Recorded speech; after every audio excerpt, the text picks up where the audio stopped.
And we're live! Hello, everybody. Good evening. Welcome to another edition of Real Talk, where we talk about real problems and learn some vocabulary on the way. Good evening, everybody. How are you all doing out there? I hope you're all doing pretty well on this Wednesday evening. Okay, so I have a special guest today. She reads, she does her storytelling, and I think she can pretty much relate to this question, to this topic today. Please welcome Teacher Darlyn. Yay! Okay. Oh, can we fit? I think we can. Oh, can we? Wait, you're out of focus. You need to. I need to move. Okay. Hello, cousin.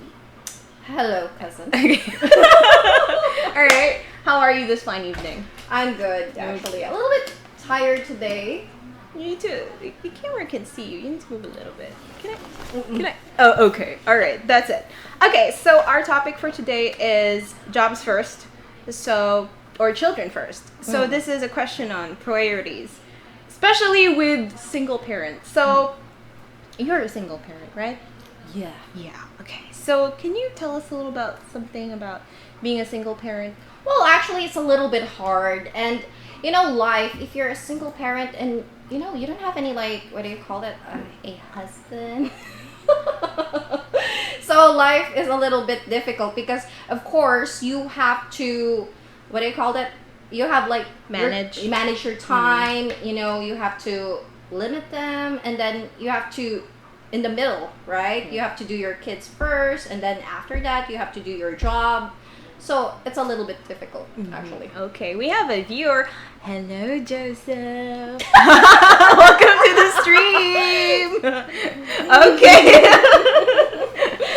All right. So as a single parent, you can't really say if you want to put your job first or your children first, right? Yeah, it's a little difficult. I cannot even choose which comes first because if I will say children first as a single parent, well, it's a little bit hard. What am I going to do if I don't have any job? I don't have any, I cannot provide for my kids if I don't have any, what do you call it, job, right? Okay. All right. So how many kids do you have? I have 3. 3 kids. She has 3 kids, guys. she's a single mom.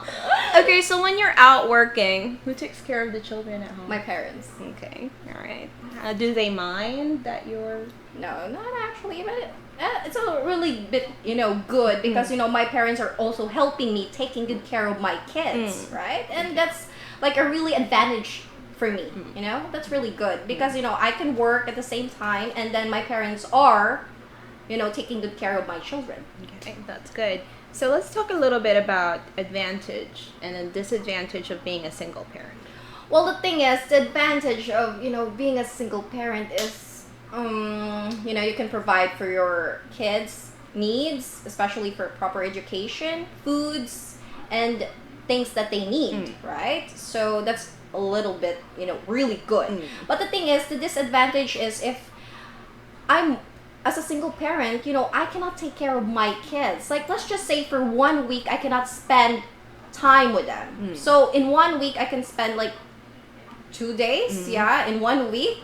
Well, in the evening, every time I arrive, the thing is, they always, sleep. Okay. So you're hard. Saying it's difficult to provide because you're the only one working. Yeah. But does it give you a sense of independence because you don't have to wait for somebody to give you money? Yes. It's you don't have a husband. Yes, you don't have to sit around and wait. I cannot depend on someone, right? Or everyone, or especially for my parents because they're old, right? So of course I'm the one who should take the responsibility, right? That's right. Okay, Joseph says cup noodles. What's cup noodles? Maybe he means that I should give my kids cup noodles? What? Or cup noodles. Okay. Alright, so let's talk about another thing. Time constraints of bonding with your children. You mentioned earlier that you can only get a few hours on the weekdays. Actually, for the weekdays, a few hours. But every time I arrive home, they sleep, right?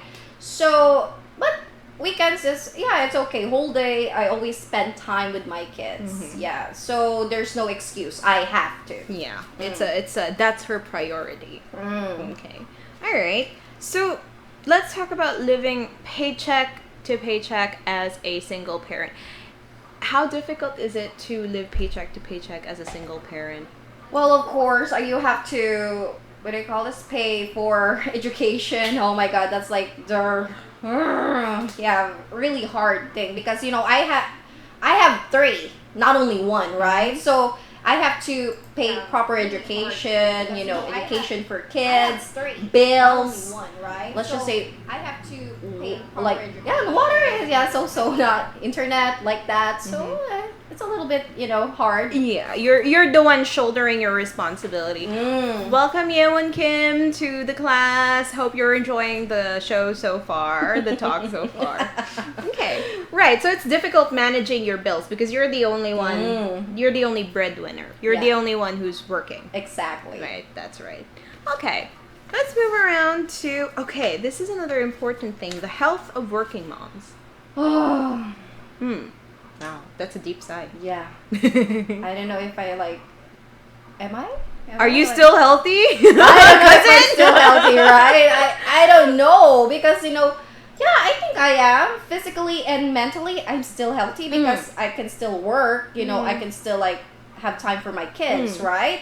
And I can still understand every situations that I have in my life. So I think I'm still healthy. Okay, but does it sometimes get to a point where you're like, oh, I have to do all these things, I can't catch a break? Yes, exactly. I sometimes I would just can I take a break for 1 week? I would just run away and just go back, right? I always say that. No, not always, but sometimes if I had a lot of pressure, especially for the bills, and I have to take care of my kids. So sometimes it comes through my mind. Right. And there was this one instance where we were out doing the groceries, and I was with my cousin here, and she was like, oh, finally I got to buy things for myself. You were so happy when you were because when Teacher Darlyn does the groceries, most of it is just for the kids. So it's all of it's for the kids. Snacks and shampoo, toiletries, all that important stuff. And she can't buy for herself, which is and then the one time she had extra money left, she's oh, I'm gonna buy this, and she was so happy. Yeah, she was just tears are falling into my eyes, oh, I'm so happy. I'm so proud of myself. I spent 400 something, 400 plus. Yeah, for herself. So I was really happy. She was already happy with that. Yeah, and you should be. You worked hard for that. Exactly, right. Okay. All right. So thank you for sharing your insights on being a single parent, and especially a single working parent. Okay. So let's move on now to our vocabulary here. Hello, Zoe. Zoe's here. Remember Zoe? Who's Zoe? Zoe. Remember? She was my Taiwanese student. Oh, yes, Zoe. 2 years ago. Ni hao. Yes, hi, Zoe. Yeah, I follow her in Instagram. Yeah. That's you. Yeah. Okay, thank you for joining the show. Okay, let's talk about the vocabulary here. Can you please read? Okay, priority is something that is considered more important than other matters. Okay, so if you are faced with a problem, the way you should solve it is you need to think which is the bigger priority. Yeah, exactly, right? Okay. How about if two things are really big priorities? How do you solve that? Well, if I'm going to choose jobs and then Kids. over my children, I think I would children. Children. Really, children? Yeah. Okay. How about your job? I'll just let go of the job and find another one. Oh, okay. So if you consider or you make your children a priority first, all the rest will just follow. Yeah. Okay. All right. Next one is traditional. following or belonging to the ways of behavior or beliefs that have been established for a long time. Okay, so normally in a traditional setting, it's the dad that goes out and work, and it's the moms that stay home. Yeah. But now tradition, it's not traditional, and it changes. We don't follow very traditional patterns of work anymore, right? Exactly. Sometimes both parents work. Oh. Sometimes the dad has to stay at Yeah, home. it changes actually. Yes, okay. All right. Next, we have opt out of. Okay, to choose not to be part of an activity or to stop being involved in it. Okay. So when we're choosing priorities, so sometimes single parents or working parents need to opt out. They need to not choose something because they prioritize something else. Yeah, right? exactly. So what are the things that you usually opt out of when you consider something else your priority, being a working mom? Oh, do I have me? What are the things you like? Yeah, maybe I'll do this next time. Or, yeah, maybe I'll buy this next time. Yeah, I usually say that, but things that I need. Personal things. Yeah, things that I need. Personal things. Okay. All right. Next, we have communal, meaning belonging to or used by a group of people rather than one single person. Okay, so in your case, raising your kids, it's more like a communal effort. So it's like your parents are doing it, other relatives are also helping in looking after your kids. I know that some of your friends occasionally stop by and take your kids out. Yeah, if you really have your hands full. That was before. Yeah, but when they were young, but now they can take care of themselves. Yeah. Yeah, but do you know the saying it takes a village to raise a child? Yeah, because it's really hard, especially when the child is still a baby. It's really hard because you're not you have to wake up during the night. You have to take care of the baby, and then of course, it's really stressing. Stressful, yes. Yeah. Okay. All right. Next, we have time constraints, which means something that limits the range of a person's actions or freedom. Okay, so being a working parent, especially being a single working parent, you have a lot of time constraints on you. You can't do what you want to do, right? Like going out, drinking, partying or something like that. But of course, you have your priorities, right? You have your kids. So that's the thing for me. Well, it ends there, I have to stop doing extra, activities like drinking, partying. So it's okay with me. It's fine. Yeah. You're not a teenager anymore. Because your freedom, you're living on borrowed time. Yeah, exactly. Because most of that time is for your kids.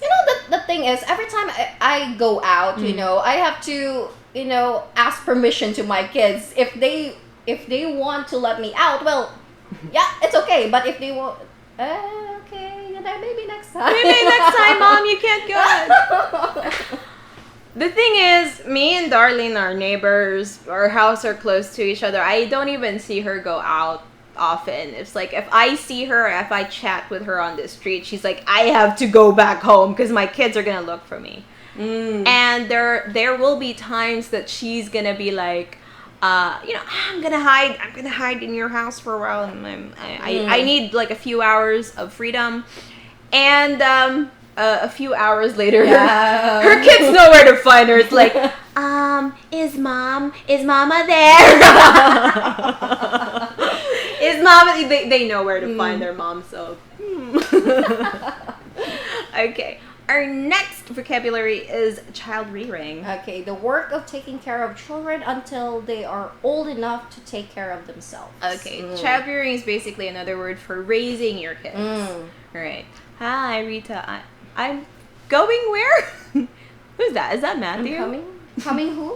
Where? Where? Is that Matthew? I think that's Matthew. Is that Matthew? Oh, it's Rahim! Hi, Rahim. Thank you so much for viewing. It's one of my students. I'm handsome. Right? Yes. Wow. Yes, he's very handsome. Have you seen him? No. Yes. Yeah, I did? You have. Oh, really? Let's talk about that later. Okay. Next is living paycheck to paycheck. Which means using most or all of your monthly income to cover your monthly expenses with no money left over and no money in savings. okay, that means like when you're living paycheck to paycheck, like for example, if this is your salary, you can only spend this much. You don't have you will just have enough until the next salary, until your next paycheck, and you won't have enough savings left. Yes, that's it. No more for transportation. You just have to Food. And as Joseph said earlier, cup noodles. Or oatmeal. Okay. All right. So let's talk about these questions. So, in what ways our children are at a disadvantage if their mothers are working instead of staying at home? Well, actually, the disadvantage of mothers are not if their mothers are working instead of staying home, it's like kids can do whatever they want, right? They can like cell phone, using their time on the cell phone instead of like studying and then eating too much snacks, playing unhealthy food, fighting with each other. But if you have like only one, well, no fighting, right? But if you have like 2 or 3, well, that's good. Yeah, I agree with you. Because her kids are growing, so, and, they tend to, they fight a lot. And then, like, when she comes home, like, all of them are like, Mama, like, he did this, and she did this. Like, they always report things, actually. That's the thing. Yes, and in your case, do you think your children are a little bit hard to, let's say, control or discipline because they're mostly around your parents, right? Their grandparents, right? It's like, do you think they don't listen to you as much because they're like more scared of their grandparents because you're not around? Well, actually, in my case, in my children's case, and me, the thing is they are scared of me. They're so more every scared time, of you. That's like, good. Okay, when I do that gesture, they really understand that they have to stop. It's the big eyes and like, are you gonna stop or am I gonna spank you? That's what that means. Okay. Okay. All right, so the next question is, what could be the possible solutions to these kinds of situations? Situations meaning like kids like staying at home and like no moms to take care of them because they're not working. Oh, that's like really hard. No grandparents also? Maybe just with grandparents. Oh. So who's gonna take care of them if not the grandparents? So the solution is like, you have to limit, right? Limit your kids to do things that they want to do, especially like using too much cell phone. They need to study more. And solutions are like, for example, like so many. Like you have to limit them. Like if they something that what they want, that you could like ask them like you have to stop doing this at this time, right? Limit them. If you want to have this toy or if you want something else, you can give it to them, but you have to limit. There's like boundaries. If something what you want, you can get it if you do your tasks or rules, right? That's the thing. So I think what you usually do is you set a condition with your kids. It's like, if you give me a really high score on your test, I'm gonna give you something you want. Oh my god. Yeah. So, money. Oh, money. Money goes away. Money is like this. So when she gets her paycheck, it's like this, and then it's like, oh, mommy, I want a new My Little Pony because I got 100 on my test, and it's like, oh, okay. It flies away. So no more for mama. Yeah. Okay. But I mean, that's good. I mean, like, limiting, putting boundaries with your kids, teaching them discipline. Right. Yes. Because you're not there to teach them. Yeah, So exactly. in a way, you're teaching your kids of how if government support public kindergarten for citizens. Is that Matthew? I think that's Matthew. Isn't he? No? Who's that? Hello! Thank you for your comment. So like If government support public kindergarten for citizens? Oh, yes. That could be a good solution. Yeah. Thank you. Yeah. But do we have some government programs like that? No, we don't. We don't. Yeah. We don't. And it's very difficult, especially for like poorer citizens in the country, right? Yeah. Okay. Yeah, but back to what we were saying. Yeah, it's teaching your kids how to be more independent. Yes. All right. So that means if your kids were like, do they act their age? No. No, like 3 of my kids, well, except for one. Yeah, except for no. Yeah, I'm not going The to eldest. give names. Yeah. except the eldest. Yeah, the eldest, you know. Yeah, her second and her third child are a little bit more independent than the eldest. Yeah. So because she trains them, she disciplines them. Like, you need to do this before I get home. You do this. You have to be in bed, like you have to sleep at this time, you have to do this, do your homework before you go to bed, you have to brush your teeth, like that.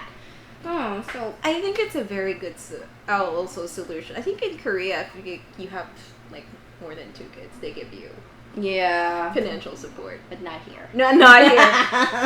Crossing fingers. Okay. Last one is, how could raising a child through communal child rearing affect a child's development? Okay, so would you agree that a child that's raised in like a normal home environment, like mom, dad, and just mom and dad, compared to like in your situation, almost everybody helps, raise your child, takes care of your child while you're working. Do you think how can that like affect your kid growing up, developing? Well, it really depends how you how you teach your kids, right? How you tell them like things are like this, how you make your kids understand. It doesn't mean if you have like one big happy family, like you have a dad, you have a mom. So if discipline and understanding is not there, well, still the same, right? The kid's development is not good. So even in my case, right? Let's just say I'm not really perfect. So I can make my kids understand. I can have, make them limitations or something like that. But the thing is, even though you are a single parent or either you have like one big happy family, the most important thing is you make your kids understand and limit them. Yes, that's for me. There should be like a presence of a parent. Yeah, that's right. It's like, I mean, yeah, I get your point, because like, even if your child is raised in a typical home, if the parents are like not present, we're not just talking about like at home all the time. Like, they really don't take the time to bond with their kids or play with their kids, exactly, or even like take the time to cook their kids food. That's gonna give a negative effect on the kid. But if you do your child rearing in a communal way, it's like almost all your relatives and friends help you raise your kids, like with what happened with you. It's like, it really doesn't matter, because it's like they still have like a parental figure. Like somebody to look up to, somebody to respect. Yes, so it really doesn't matter, because there's a presence. Because I think that's really important, But the thing is, if even though you have like a mom or a dad, but you're not, do bond with your kids, that's still, it will really affect their development, right? Yeah. So the thing is, for me, I cook for my kids every weekend so that they always remember that, because kids, they have a very good memory when they are still kids, right? When they grow up, they can remember that, oh, my mom is like, she works really hard, she cooks very good food for us, like that. She gives us things. So I think that's really important for the kids' development, right? Yeah, that's right. As long as there's presence, we're asking for a presence of a parent. Yeah, because kids are just, they're just looking for somebody to follow, to take care of them, and whoever is present, even though you're a working mom, I don't think your kids forget. And then they do really understand. All right, everybody, so thank you so much for tuning in. This has been a really great talk. Thank you so much to all the viewers who tuned in. Thank you so much. And we will see you next time on another edition of Real Talk. Don't forget to tune in to Teacher Darlyn. She does storybook readings. Woo! Maybe a little later, an hour later. No, maybe tomorrow. Tomorrow? Okay, we'll see. But thank you so much. Please subscribe to the channel. Hit that like button. Wow, we sound like Yeah. All right, have a good night, folks. Goodbye. Bye.